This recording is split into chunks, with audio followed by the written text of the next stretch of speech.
Bonjour, l'autre jour je lisais un commentaire d'une personne qui travaillait en crèche et que je peux lire très souvent, pas uniquement ce jour-là, que les parents sont à bout, qu'ils sont à bout de nerfs, à bout du rouleau, qu'ils n'en peuvent plus de cette éducation positive, bienveillante.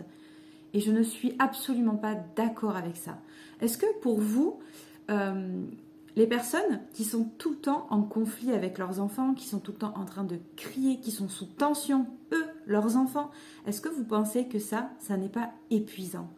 Tout ce stress qu'on accumule, toutes ces émotions qui sont désagréables à longueur de journée, est-ce que vous ne pensez pas que ça, c'est épuisant?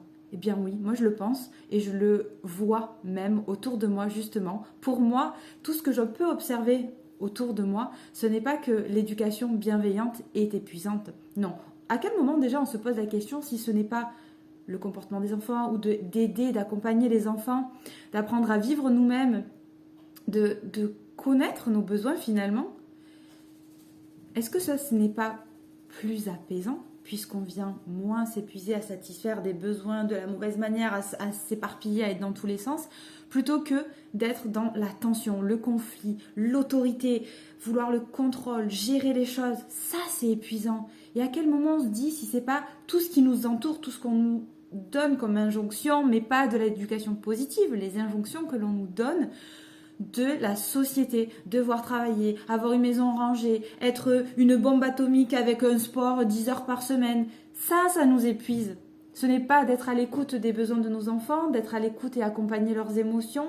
Ça, c'est compliqué parce qu'on n'a pas appris à le faire. Mais quand on apprend à le faire, ça devient plus fluide et on vient répondre plus facilement à nos besoins, à ceux de nos enfants. Et on s'apaise.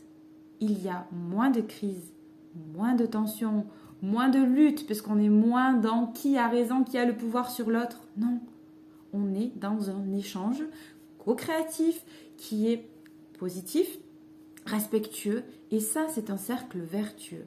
Et il faut arrêter de dire que c'est l'éducation positive, l'éducation bienveillante qui met les parents à bout.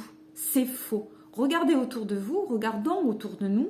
Moi, ce que je peux observer, c'est que quand j'arrive au parc, ceux qui sont à peine arrivés et qui sont déjà en train de crier, de s'énerver, de s'agacer après les enfants, de les punir, de leur donner des injonctions, si tu ne fais pas ci, tu viens là, machin, ils sont pas épuisés, eux.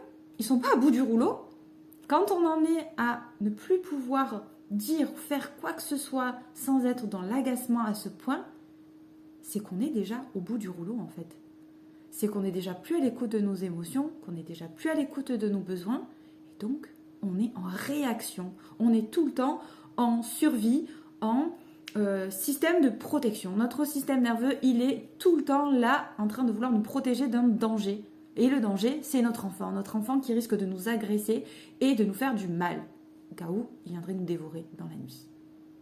Donc prenons conscience de ça et arrêtons de dire partout que l'éducation bienveillante est la cause de l'épuisement des parents. C'est faux, archi faux.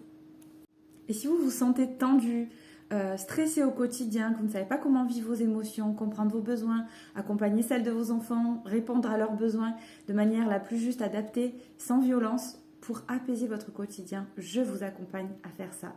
Je vous donne rendez-vous en message privé ou dans la légende et je vous dis à très vite.